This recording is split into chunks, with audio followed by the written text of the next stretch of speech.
25,000 copies of a special Madam President edition. 2 versions were printed, one for Trump and one for Clinton, but only the Clinton version was sent to newsstands on election night. How'd that happen? Here now is Matt Cooper, political editor for Newsweek. Matt, it's great to see you. It's great to see you, Tucker. Thank you. So it was, look, I mean, everyone makes screw-ups like this, and I'm not here to mock you for that. It's the content of it that was unbelievable, and it was so unbelievable, actually, that I got to put it on the screen. I want to read part of the introduction to the Madam President edition. It describes this as the tone of the election grew darker and more bizarre by the day. President-elect Hillary Clinton went high when her opponent and his supporters went even lower. No stranger to trudging through the mire of misogyny in her career as First Lady, Senator, and Secretary of State. President Clinton managed to push for an issues-based campaign, even as a handful of Trump's deplorable supporters, seeing the wide margin she held among female voters, called for repealing the 19th Amendment. It goes on and on. Fear and hate-based conservatism. I mean, it's not even, it's breathless. It's not even hagiographic. It's pornographic. It's Soviet in his devotion to Hillary Clinton. Who wrote this? It's embarrassing, and let me tell you how it happened and what we're doing to make sure it doesn't happen again.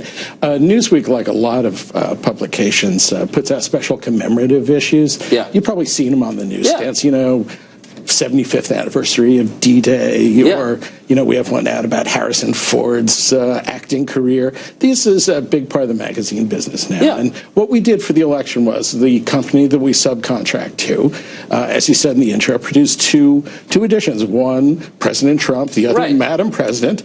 They both, you know, the Madam President one mistakenly went out, which was the first embarrassment. Yeah. That should never have happened. And but I can kind of see how it happened. Yeah, but it can happen. But really, as you say, the writing in this is, shall we say, not up to the editorial standards of pure Newsweek. throne sniffing. I mean, it's just like DNC talking points. So, I mean, who on your staff wrote that?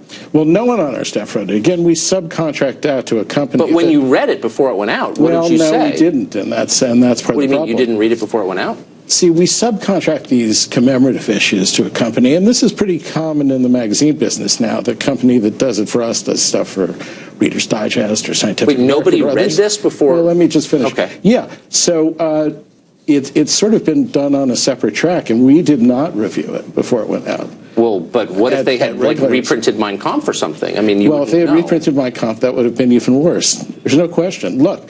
Well, but what if Fox just said we're going to give an hour of primetime air to like some random crazy person? We're not going to look at it before it goes on. Well, look, this is a company that's done a lot of work for a lot of other magazines, Scientific American, CBS, Disney, all kinds of places, and they generally do good work. In this case, they really did not. And what we're going to do from now on is really take a look at these things.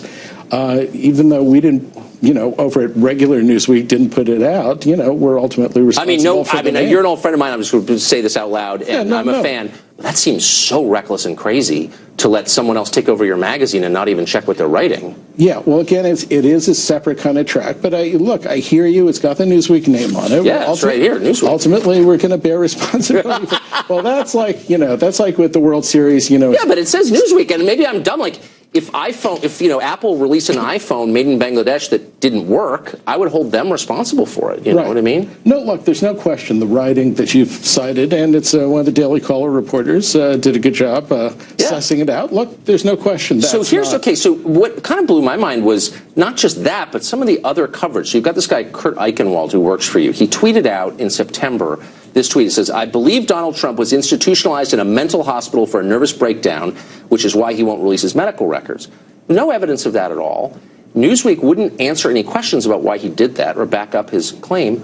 And then they allowed him to keep covering the campaign. Why?